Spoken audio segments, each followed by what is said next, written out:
अंग्रेजी अल्फाज को याद करना आपको बहुत मुश्किल लगता है, तो आओ मैं आपको सीक्रेट देता हूँ।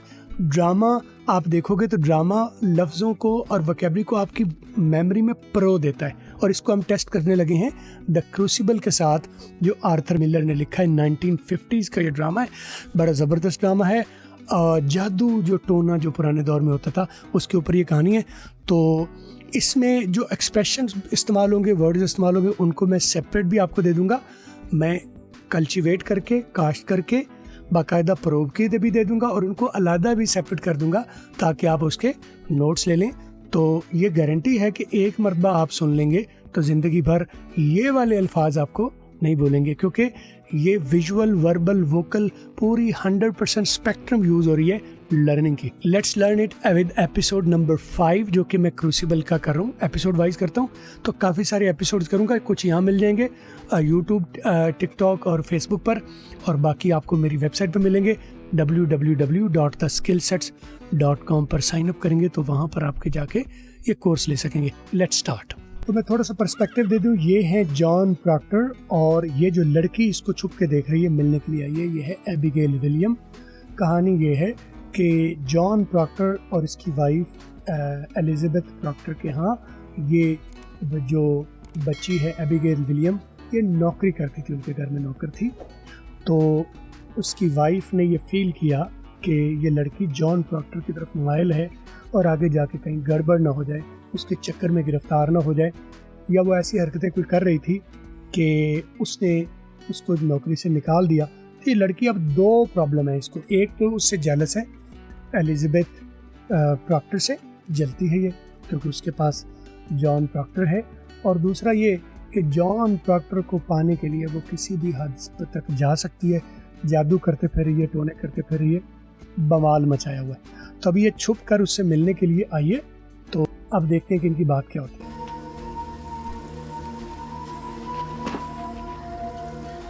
Is this your mischief, huh? Is this your mischief? Is this your mischief? क्या ये तुम्हारी चालाकी है? मिसचेफ कहते हैं जो छोटे बच्चों की नाटी चालाकी होती है, छोटे बच्चे जो चालाकी करते हैं, मिसचेफ। बड़े भी कर सकते हैं, लेकिन छोटी गलती, छोटी चालाकी को, छोटे छोटे काम को। Is this your mischief? क्या ये तुम्हारी चालाकी है? Is this your mischief, huh? Here the child goes flying through the air. Hear that the child goes flying through the air. I hear, मैंने सुना है, the child goes flying, के बच्ची उड़ती है। child बच्चा, बच्ची के लिए एक ही इस्तेमाल होता है। the child goes flying, वो उड़ती फिरती है हवा में। the child goes flying through the air. Here the child goes. अब यहाँ पर आई जो है उसको आप देखें, अब बोला है। क्यों बोला है? आई, आए, आ, 3 वर्जन है। आई, आए, आ। पाकिस्तान में सिर्फ आई चलता है, लेकिन गलत चलता है। आप इसको अडॉप्ट कर लीजिए, इसको हटाइए। इसको है तो अंग्रेज भी इस्तेमाल करते हैं, लेकिन इन दोनों की आई की बजाय आए और आए की बजाय अ, तो आप इनको हटा दो, अ इस्तेमाल करो। यहाँ पर भी ये ड्रामे में भी आए इस्तेमाल हो रहा है, हर जगह ही होता है, गोरे भी इस्तेमाल करते हैं, लेकिन मैं कह रहा हूँ कि प्रोपोर्शनली आई सबसे कम इस्तेमाल होता है और अ सबसे ज़्यादा इस्तेमाल हो रहा है। मैं कह रहा हूँ आई को, आप आई को छोड़ दीजिए कुछ वक्त के लिए, वो जाएगा फिर भी आपकी ज़िंदगी से नहीं जो पक चुका है, लेकिन अ को अपनाइए, ओके, वो मॉडर्न इंग्लिश में आप फॉलो कर सकें। और आप मेरे पॉडकास्ट चैनल अकमल टॉक्स को भी सब्सक्राइब कीजिए, जहां पर आपको हेल्दी, वेल्दी और वाइज बनाने के टिप्स और आइडियाज मिलेंगे। मुल्क के नामवर, पॉजिटिव, कंस्ट्रक्टिव स्पीकर्स को मैं इंटरव्यू करूंगा और आपको जबरदस्त किस्म की एडवाइस मिलेंगी। चैनल का लिंक नीचे डिस्क्रिप्शन में डाल दिया। Here the child goes flying through the air. I hear, मैंने सुना है, the child goes flying, मैंने सुना है कि बच्ची उड़ती फिर रही है। Child goes flying, बच्ची उड़ती है, through the air, हवा में। Oh, she never flew. She never flew, वो कभी नहीं उड़ी। ओ नहीं, वो कभी नहीं उड़ी। Oh, she never flew. We were dancing in the woods. My uncle leaped in on us. अच्छा, यहाँ पर क्या करिए? We were dancing in the woods, past में, माजी में। We were dancing, past continuous tense. We were dancing in the woods. अब यहाँ गौर कीजिए कि dancing है, dancing नहीं है। डांसिंग ब्रिटिश में होता है, डांसिंग अमेरिकन में होता है। तो ब्रिटिश और अमेरिकन के 3-4 फ़र्क हैं, बहुत ज़्यादा फ़र्क नहीं है। एक ए का फ़र्क है, एक ओ का फ़र्क है और एक टी का फ़र्क है। ये 3 फ़र्क आप जान लेंगे तो आप दूर से एक फ़िक्रे से ही पहचान लेंगे कि ये बोलने वाला ब्रिटिश है या अमेरिकन में। तो ये बोल रही है डांसिंग, तो ये इसका मतलब है अमेरिकन है। तो ब्रिटिश वाले डांसिंग बोलते हैं, अमेरिकन वाले डांसिंग बोलते हैं। इसी तरह glass, glass, class, class, fast, fast, last, last. British वाले खड़ा करके बोलते हैं आ को, और अमेरिकन वाले ए को लिटा के बोलते हैं। तो ए की वैसे 3 शक्लें होती है, ए, आ और ओ। वो तीनों इस्तेमाल कहाँ होते हैं, मुझे एक आप रिमाइंडर भेज दीजिएगा कमेंट्स में भी, और मुझे वक्त अगर मैं ना बनाऊँ जब तक तो आप मुझे रिमाइंड करवाते रहिएगा व्हाट्सएप पर 033269242445 पर मुझे व्हाट्सएप कीजिएगा, ताकि मैं ए के ऊपर भी अलग वीडियो बना दूँ। वैसे ब्रिटिश और अमेरिकन की मेरे ख्याल में मैंने वीडियोस बनाई हैं, अगर नहीं बनाई तो मैं बना के यहाँ पर लिंक कर दूंगा, आप उसको देख लीजिएगा। Dancing in the woods, my uncle leaped in on us. We were dancing in the woods, कल leaped in on us, और मेरे अंकल ने हमारे ऊपर आके, उन्होंने हमें ऊपर से देख लिया था। हम जंगल में डांस कर रही थी और मेरे अंकल ने उसे हमें ऊपर से आके देख लिया था। Dancing in the woods, my uncle leaped in on us. She took fright us all. She took fright, it's all। ये 2 फिक्रे हैं, आपको एक ही फ्लो में सुनने को मिले लेकिन ये फिक्रे 2 हैं। She took fright, वो डर गई। फ्राइट आपको एक नया लफ्ज़ मिल गया। मैंने कहा ना परोया हुआ लफ्ज़ मिलेगा तो आपको दोबारा भूलेगा नहीं कभी। She took fright, वो डर गई थी। It's all, इतनी सी बात है। We were dancing in the woods, my uncle जो है वो leaped in on us, और हमें leap का मतलब होता है छलांग मारना, उछलना, लेकिन मैंने कहा लफ्ज़ी मतलब आपने नहीं लेना। leaped in का मतलब है उन्होंने अचानक हमें ऊपर से देख लिया, ठीक है। And she got fright, और वो डर गई। It's all, इतनी सी कहानी। We were dancing in the woods, my uncle leaped in on us. She took fright us all. वो हंस इसलिए पड़ा है कि वो कह रहा है कि मुझे लगता नहीं जो बात तुम कर रही हो वही हकीकत है। वो समझ रहा है कि बात में चालाकी, मुझसे भी चालाकी कर रही है।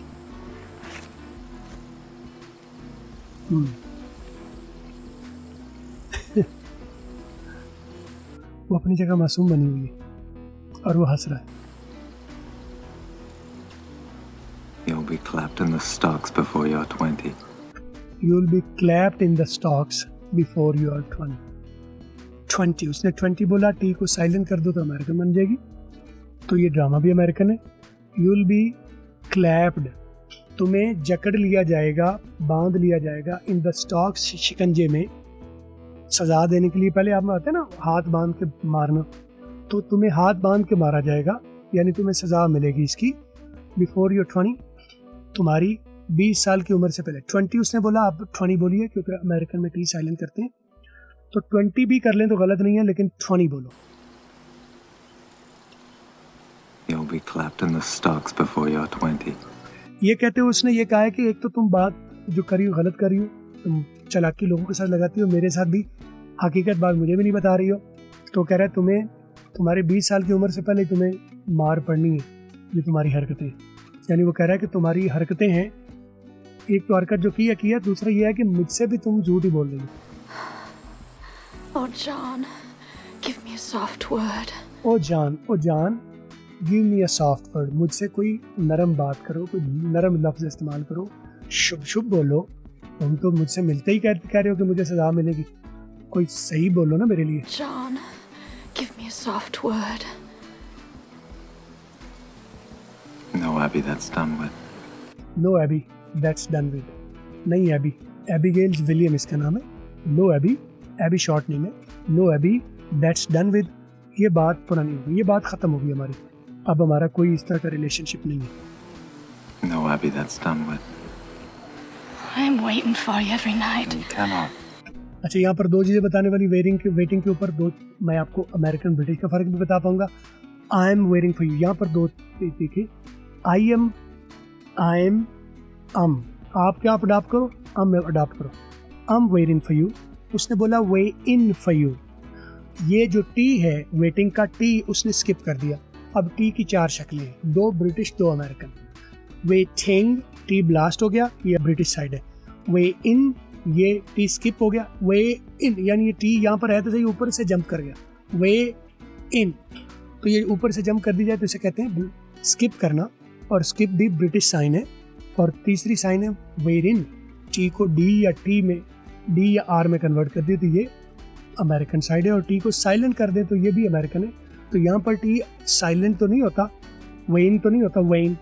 तो अगर अमेरिकन में बोलोगे तो वेरिन बोलोगे। तो ये अभी मिक्सअप है ब्रिटिश और अमेरिकन का। I am wearing for you all night. I am waiting for you every night. You cannot. Every night. You can not, तुम नहीं कर सकती। मेरा इंतजार क्यों करती हो? नहीं करना चाहिए। I never gave you hope to wait for me. I never gave you hope to wait for me. मैंने तुम्हें कभी उम्मीद नहीं दी कि तुम मेरा इंतजार करो। मतलब मैंने ऐसी कोई तुम्हें सिग्नल नहीं दिया कि तुम मेरा इंतजार करना तो हम कोई शादी कर लेंगे। मैंने ऐसी कोई उम्मीद नहीं दी, तो ऐसा उम्मीद रखना भी मत You कीजिए। cannot. I never gave you hope to wait for me. I never gave you hope to wait for me. मैंने कभी तुमसे ऐसा नहीं कहा कि तुम मेरा इंतजार करना।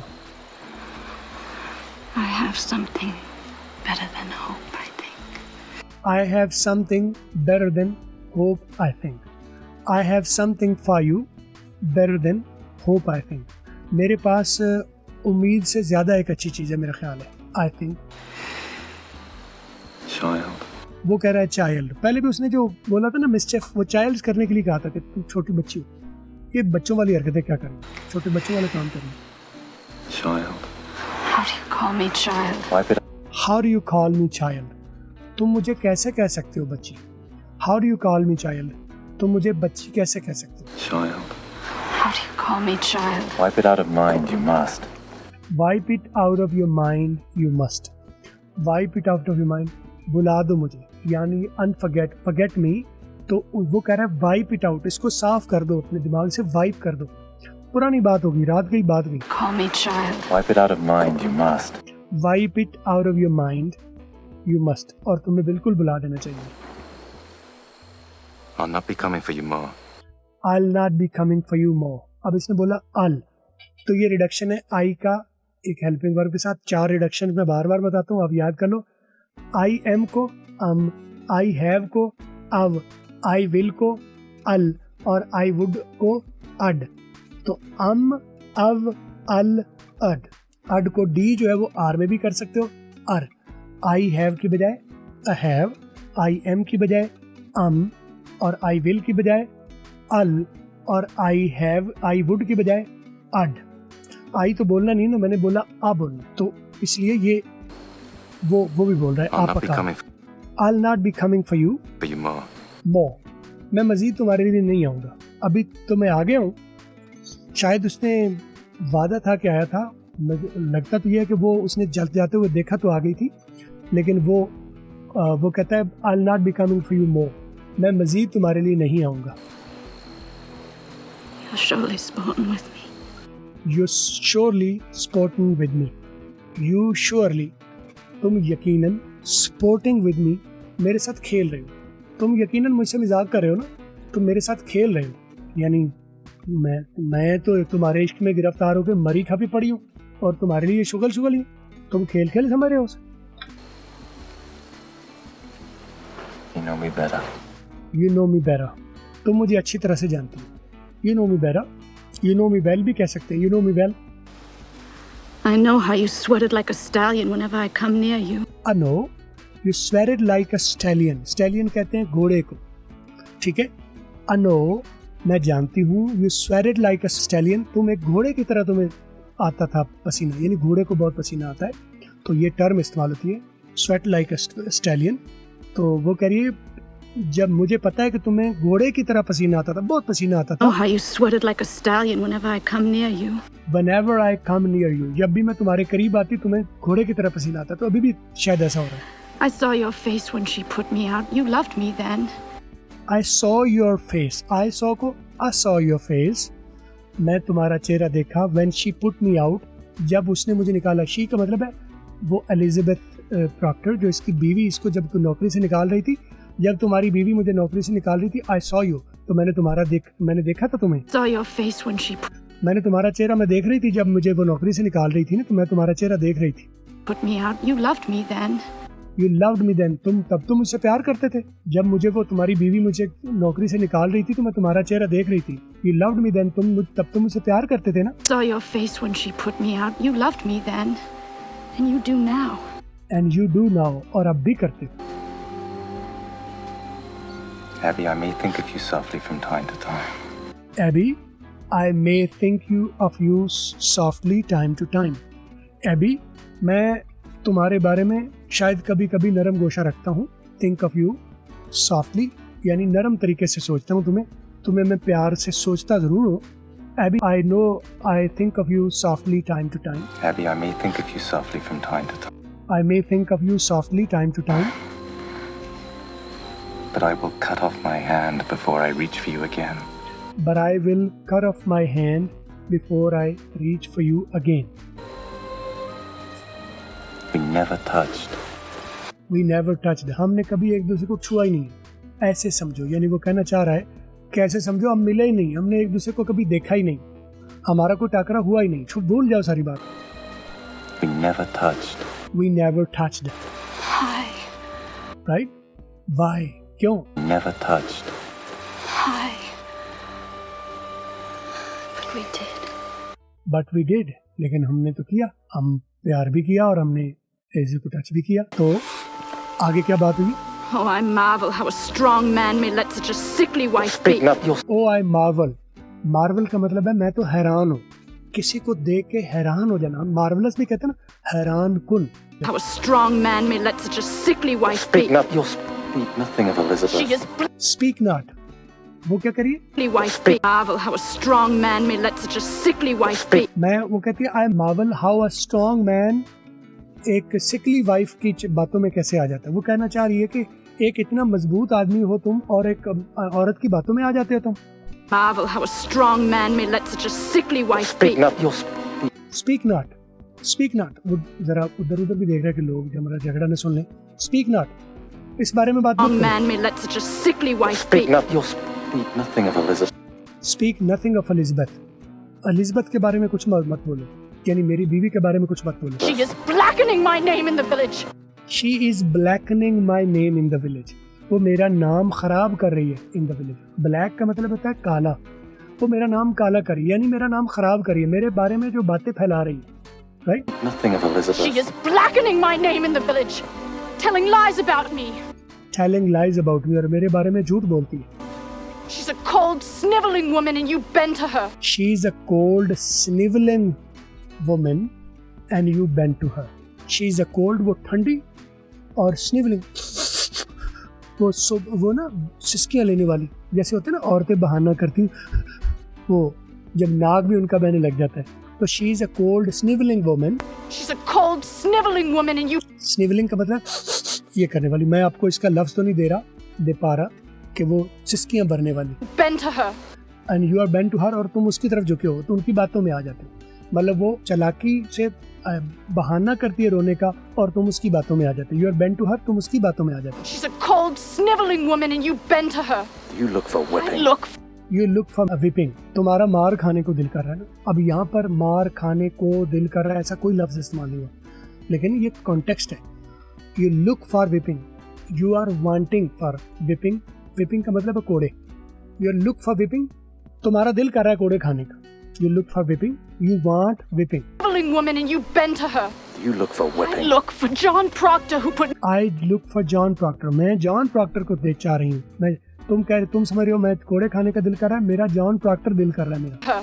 You look for I whipping. look for John Proctor who put knowledge in my heart. Who put knowledge in my heart. Knowledge का मतलब है इल्म, यहाँ पर का मतलब है मेरे दिल में अपने इमोशन पैदा कर दिया उसने. मुझे जॉन प्रॉक्टर चाहिए जिसने मेरे दिल में अपना इमोशन, अपना नॉलेज पैदा कर दिया. I never knew what pretense Salem was. I never knew. मैं कभी नहीं जानती थी what pretense Salem is. कि ये pretense का मतलब है बहाना या फरेब. ठीक है. I never knew. मैं नहीं जानती थी what pretense Salem. सेलम का इलाका, ये सेलम अमेरिका, मैसाचुसेट्स. सेलम में ये वाक़या हुआ था विचक्राफ्ट का. विचक्राफ्ट ट्रायल हुआ था. आप इसको सर्च कीजिएगा, witchcraft trial in Massachusetts, witchcraft trial in Salem, तो आपको ये क्रूसिबल ही मिलेगा. उसके ऊपर ही ड्रामा बना हुआ. I never knew what pretense Salem was. I never knew. मैं नहीं जानती थी what pretense Salem is. कि सेलम के लोग इतने बहानेबाज क्यों हैं. यानी हकीकत में कुछ, प्रीटेंस का मतलब है हकीकत में कुछ और दिखावे में कुछ. प्रीटेंस का मतलब दिखावा. यहाँ पर मुझे नहीं पता था कि ये सेलम या सेलम के लोग ऐसे यानी ऊपर से और अंदर से और है। I never knew what pretense Salem was.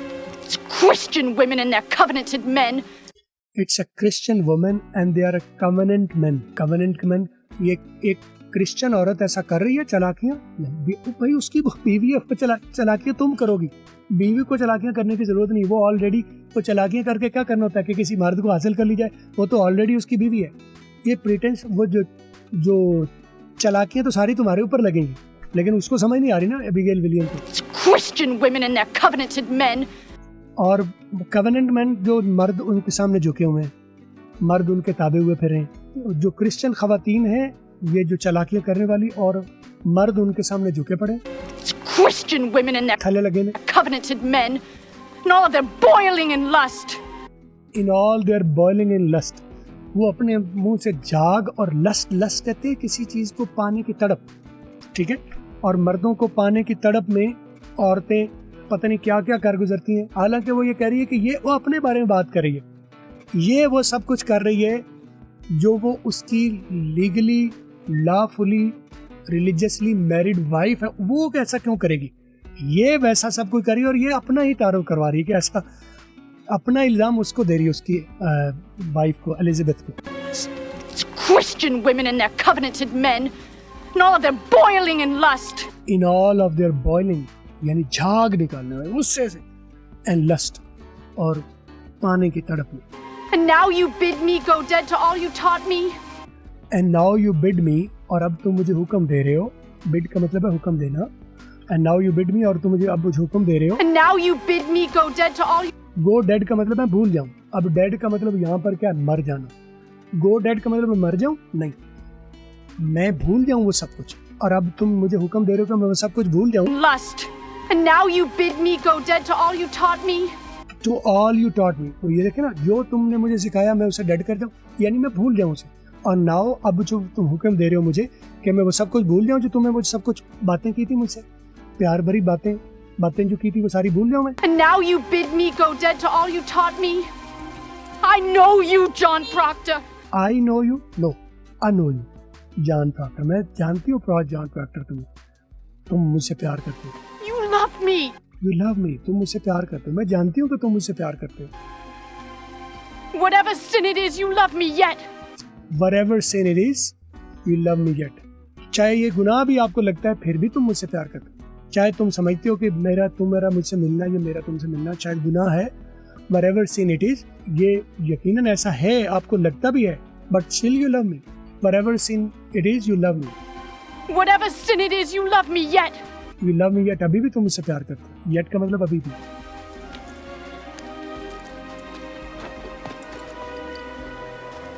तो ये उनकी तकरार और फाइट हुई है। बहरहाल ये हर दौर का मसला ये है, कोई एक पीछे हट जाता है, कोई एक आगे तक लगा रहता है और जुनूनी हद तक चला जाता है, और ये बड़ा ख़तरनाक मामला है। या तो दोनों बराबर हों, और या दोनों को ही पता हो कि हम टाइम पास करें। तो बहरहाल इट्स अ कॉम्प्लेक्स थिंग। वो तो कॉम्प्लेक्स है कि नहीं है। अंग्रेज़ी आपके लिए आसान हो रही है कि नहीं हो रही, मुझे कमेंट्स में बताइए। और अपने क्वेश्चंस, अपने सजेशंस, आप अपना कोई फेवरेट ड्रामा या मूवी चाहते हैं कि मैं उसके ऊपर भी कंटेंट बनाऊँ। वक्त सारा तो मैं नहीं बना सकता, ज़ाहिर है सारी वीडियो 1.5 घंटे की वीडियो को 4 दिन की वीडियो चाहिए बनाने के लिए, लेकिन मैं पर्सपेक्टिव आपको दे पाता हूँ, कोई लैंग्वेज की चीज़ें आपको सिखा पाता हूँ। और मैं ज़रूर आपके एक कमेंट को मैं खुद पढ़ता हूँ, मैं देखता हूँ, और आपको मैं रिप्लाई भी करता हूँ। और अगर आपको तरतीब से सीखना है तो रीच आउट टू मी 0332 69 24245, ये मेरा डायरेक्ट नंबर है। 0302 69 24246, ये मेरा सपोर्ट नंबर है। या अंग्रेजीवाला.com पर आ जाओ और पूरा कोर्स वहाँ पर पढ़ा हुआ है, वहाँ से तरतीब से सीखो। दोबारा मुलाकात होगी, अपना ख्याल रखिए।